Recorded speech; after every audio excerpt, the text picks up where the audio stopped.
So hello everyone guys, मेरे सकानी आपका हमारे चैनल से इन्वेस्टमेंट से प्यारी स्वागत करता हूँ। ठीक है, तो आज का जो हमारा वीडियो होने वाला है उसमें आपको बताने वाले कि ये जो ईवी सेक्टर है वो क्या नेक्स्ट इंटरनेट हो सकता है, वो क्या नेक्स्ट जो टू व्हीलर सेक्टर है वो हो सकता है, वो क्या आपके पोर्टफोलियो के लिए नेक्स्ट मल्टीबैगर हो सकता है।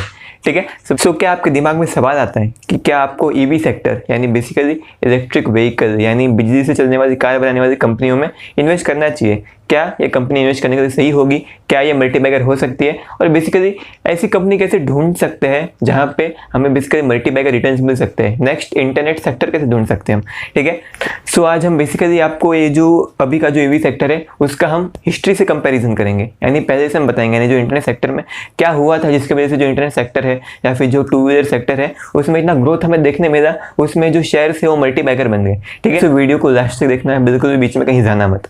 सो अभी चालू करते हैं हमारा वीडियो, लेकिन उसके पहले अगर आपने हमारे चैनल को सब्सक्राइब नहीं किया तो प्लीज सब्सक्राइब कर दीजिएगा, बाजू में बेल आइकन उसको दबा दीजिएगा ताकि हमारे चैनल पे कोई भी नई वीडियो आएगी उसको नोटिफिकेशन सबसे पहले आपके पास आएगी। सो हमारे हिसाब से जो ईवी सेक्टर है यानी जो इलेक्ट्रिक व्हीकल सेक्टर है यानी बिजली से चलने वाली कार बनाने का जो सेक्टर है उसमें बहुत क्रेज है। लोग बहुत पागल हो रहे हैं कि हाँ भाई टाटा मोटर्स ने इलेक्ट्रिक कार बनाना चालू किया, टेस्ला आ गई, लैंड रोवर ने बनाना चालू किया, इसने बनाना चालू किया, उसने बनाना चालू किया।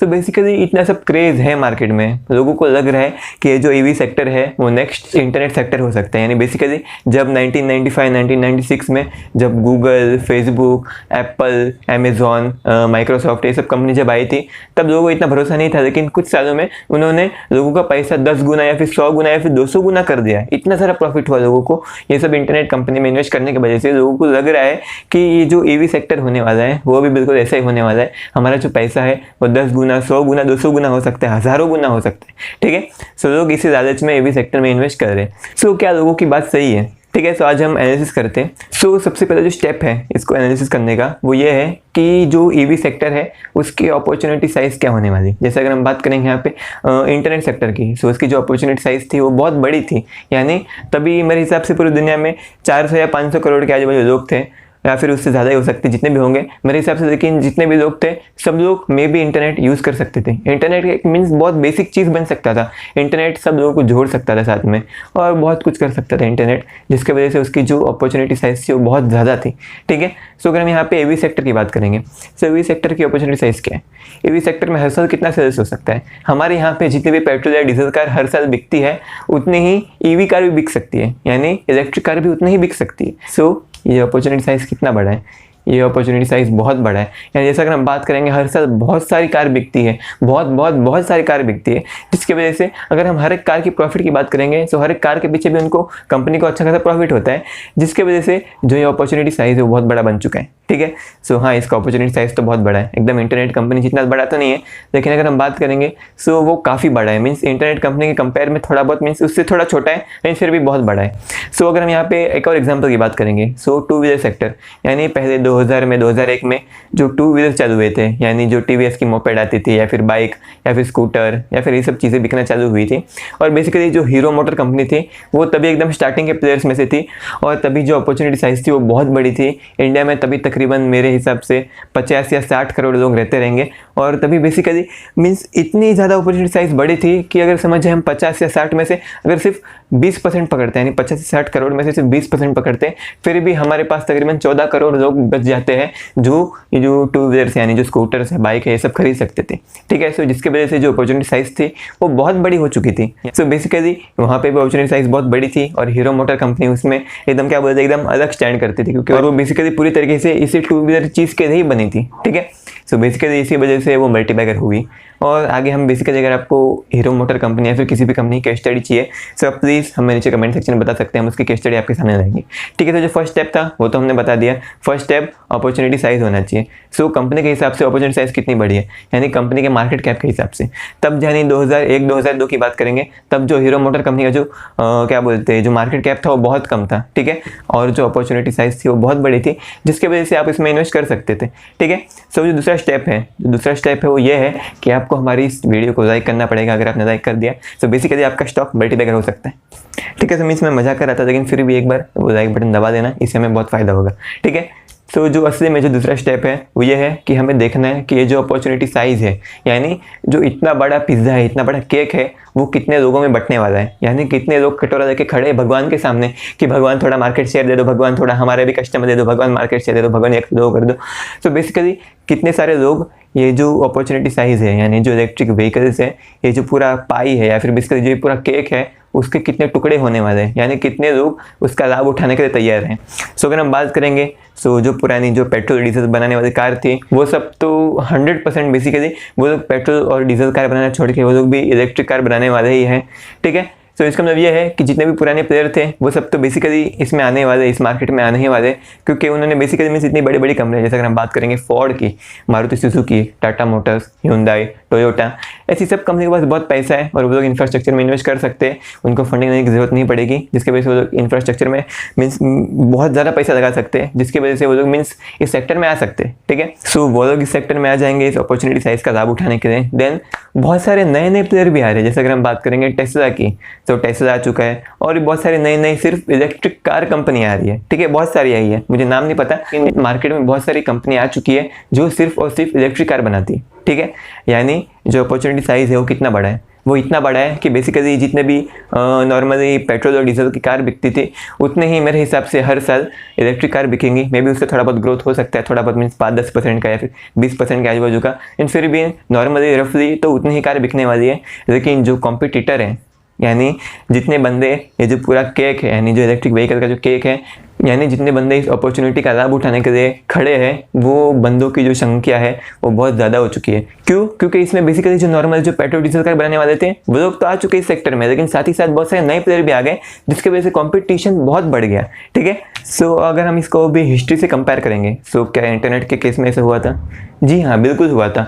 बहुत सारी कंपनी इंटरनेट में आ गई थी, eBay, friend space, my friend, ये वो बहुत सारी आ गई थी, फ्रेंडस्टर और फेसबुक, ये सब बहुत सारी कंपनी आ गई थी।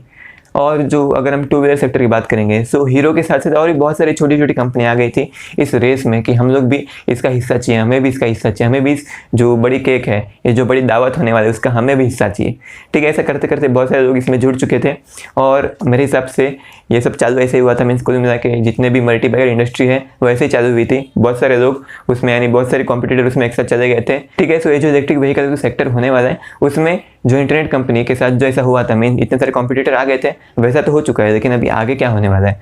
आगे इंटरनेट सेक्टर में क्या हुआ था, जैसा हमें पता है कि जो आईटी सेक्टर है उसमें 1999 के आजू बाजू एकदम .com बबल था, वो एकदम ऊपर में से एकदम ऊंचाइयों तक पहुंच गया था, यानी जो नस्डैक था वो बहुत ऊपर पहुंच गया था। यानी सिंपल भाषा में जितनी भी जो इंटरनेट वाली कंपनी थी वो बहुत ज़्यादा ऊपर पहुंच चुकी थी, उनका जो पी रेशियो था वो बहुत बढ़ चुका था। मीन्स हम क्या बोलते हैं, एकदम बबल में आ चुकी थी।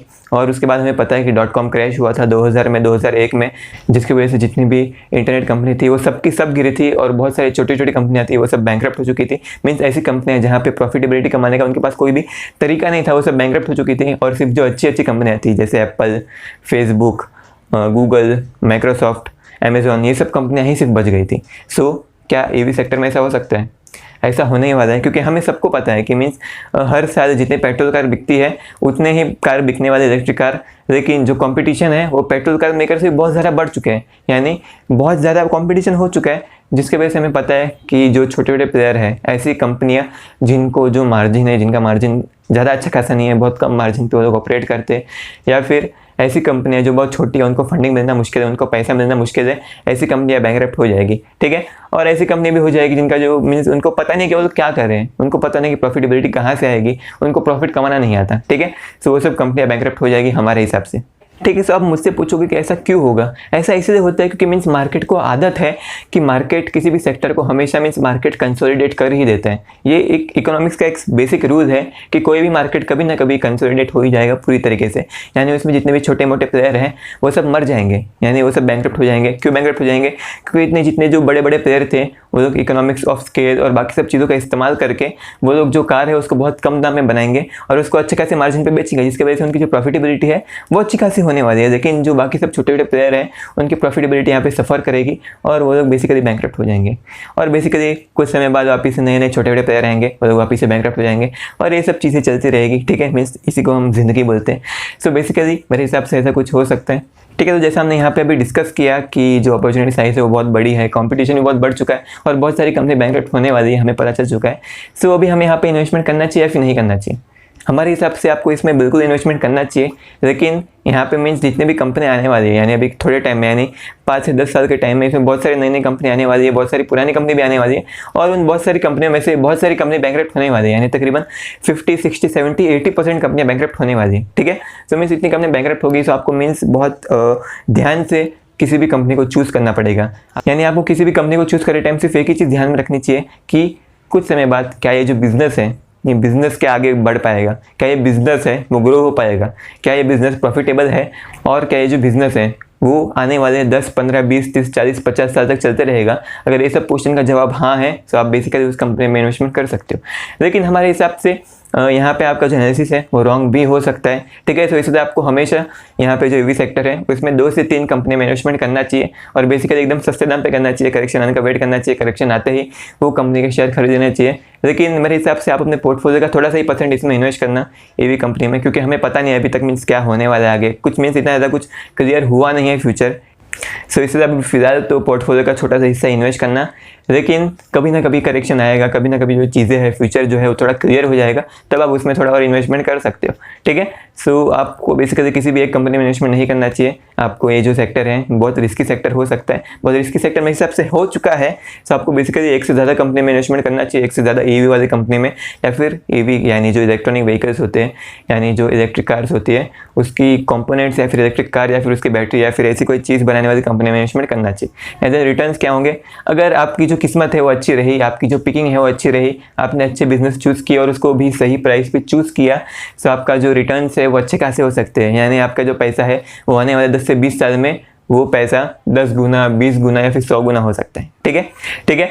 सो मेरे हिसाब से ये वीडियो आपको समझ में आया होगा। अगर आपको वीडियो अच्छा लगा तो प्लीज़ लाइक सब्सक्राइब कर देना, और थैंक यू सो मच इस वीडियो को यहाँ देखने के लिए। Thank you so much. अब हम चलते हैं, सावधान रहिएगा, सतर्क रहिएगा, क्योंकि कोई भी कंपनी आपको कभी भी दगा दे सकती है।